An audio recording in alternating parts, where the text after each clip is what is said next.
এইখিনি মানুহ বহুত আগবাঢ়ি গৈছে, এইখিনি মানুহ পিছ পৰিল। গতিকে সংবিধান কৰোঁতে ডক্টৰ আম্বেদকাৰ চাহাবে তেতিয়া তেখেতে এটা কথা যে এই ভাৰতবৰ্ষখনত যদিও স্বাধীন হৈছে তথাপিও এই দেশখনত আৰু অভিনন্দন এই যে মই এটা শব্দ ক'লোঁ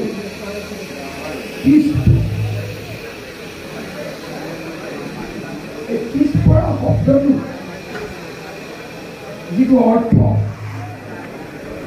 এই অৰ্থটো বৰ বহল। ভাৰতবৰ্ষৰ স্বাধীন হোৱাৰ পাছত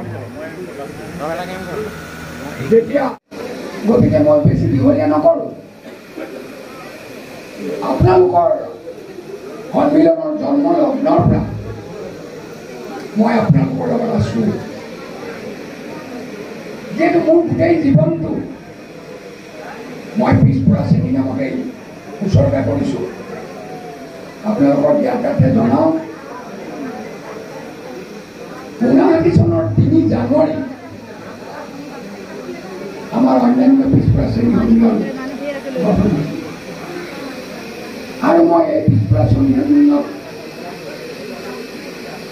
যোগদান কৰিছিলোঁ 1966 চনৰ পৰা 50 বছৰ অধিক হ'ল মই এই সন্মিলনৰ লগত জড়িত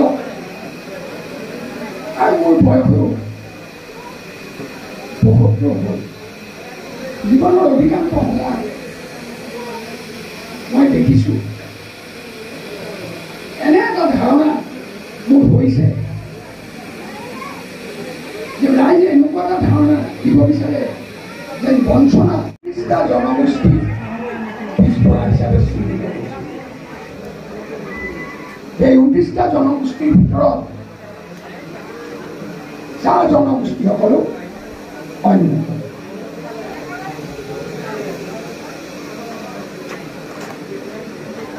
এতিয়া কথা হ'ল, যিহেতু সভাপতিয়ে এখন আয়োগ গঠন কৰিছে, যিখন আয়োগে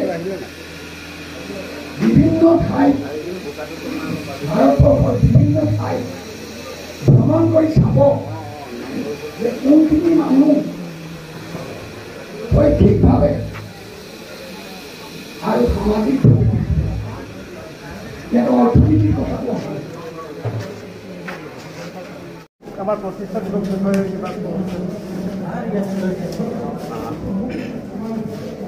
আমাৰ অসম চাহ জনগোষ্ঠী জলহা যুৱ ছাত্ৰ পৰিষদৰ আজি ৬ষ্ঠতম প্ৰতিষ্ঠা দিৱস আমি তিনিচুকীয়া জিলাৰ পানীতোলা অঞ্চলৰ বাগবাৰী গাঁৱত পাতিছোঁ আৰু ইতিমধ্যে আমাৰ অসমৰ বিভিন্ন জিলাৰ পৰা প্ৰতিনিধি উপস্থিত হৈছে আৰু আমাৰ কাৰ্যসূচী চলি আছে, আমাৰ মুকলি সভা চলি আছে আৰু যিখিনি আমি প্ৰতিনিধি আমন্ত্ৰণ কৰিছিলোঁ তেখেতসকলে আহি আমাৰ সভা সভাত উপস্থিত হৈছে আৰু তেওঁলোকৰ বহুমূলীয়া মন্তব্য দাঙি ধৰিছে। আমাৰ চাহ জনগোষ্ঠীৰ জলহা বুলি ক'লে আমাৰ অসমৰ 5খন জিলাত 11খন জিলাত আছে। সেইবোৰ হৈছে তিনিচুকীয়া, ডিব্ৰুগড়, চৰাইদেউ, যোৰহাট, গোলাঘাট, শোণিতপুৰ আৰু বিশ্বনাথ চাৰিআলি, লখিমপুৰ, ধেমাজি কিছুসংখ্যক আছে আৰু গোটেইকেইটা জিলাৰ পৰা আমাৰ প্ৰতিনিধি উপস্থিত হৈছে আৰু আমাৰ এই কাৰ্যসূচীত অংশগ্ৰহণ কৰি আছে। আমাৰ জলহা জনগোষ্ঠী মানে চাহ জনগোষ্ঠী হিচাপে ভাল পায় নে আপোনালোকৰ সংখ্যালঘু হিচাপে? আমাৰ চাহ জনগোষ্ঠীয় যিখিনি জলহা তেওঁলোক নিজকে চাহ জনগোষ্ঠীৰ জলহা বুলি নিজকে পৰিচয় দি ভাল পায় আৰু আমি গৌৰৱ কৰোঁ আমি চাহ জনগোষ্ঠীৰ জলহা হিচাপে। আৰু কিছু সংখ্যকে নিজকে সংখ্যালঘু ক'ব বিচাৰে, কিন্তু তেওঁলোকৰ আমি সেইটো আমাৰ সমৰ্থন নাই। আমি নিজকে আমি চাহ জনগোষ্ঠীৰ জ্বলা হিচাপে আমি নিজকে পৰিচয় দিওঁ আৰু গৌৰৱ কৰোঁ।